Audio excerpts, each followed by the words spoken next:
Well, I've got good news and I've got bad news. I'll do the bad news first.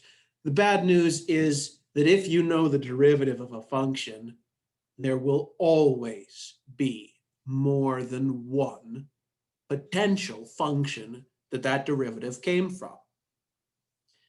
Any single time I have the derivative of some function equals a formula that I'd like, I can tweak that formula just a little bit, and I'll get a different function that has the same derivative.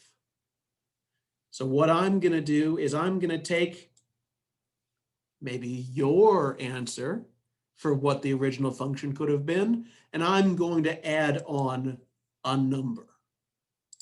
What number am I going to add on? Why, I could add on any number that I want.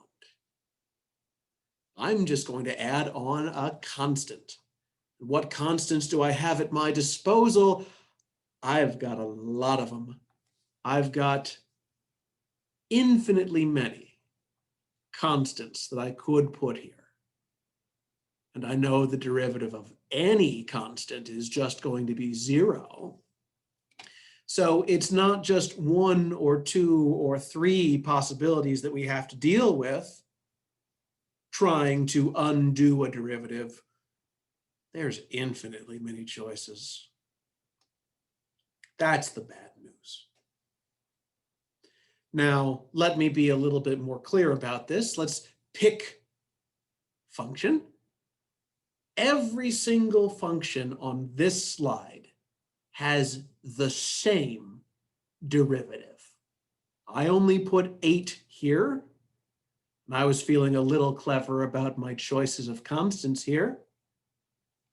But if you calculate the derivative of 1 on the quantity 1 minus x, you might need the quotient rule, or you could probably write it as a chain rule instead. Take your pick.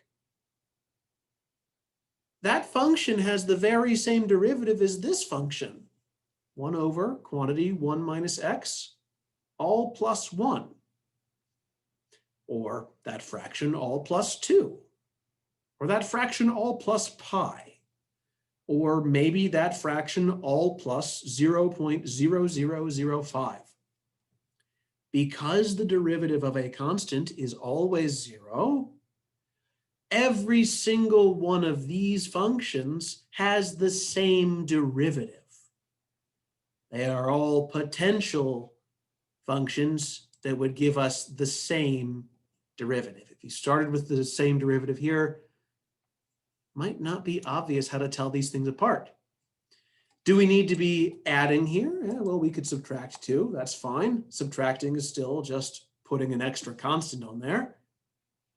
Maybe I could have a very small constant. Maybe I could have a moderately large constant. 10 to the 6 is 1,000,000. And then I've got a kind of a curveball here at the end. It might not be obvious that 2 minus x divided by 1 minus x still has the same derivative. But if I clean this up, I can say that this is equal to the fraction 1 on 1 minus x, all plus 1 minus x on 1 minus x. And that's going to be pretty much the same as 1 on 1 minus x, all plus 1. So I kind of doubled up here to show that it's not always obvious that these functions have the same derivatives.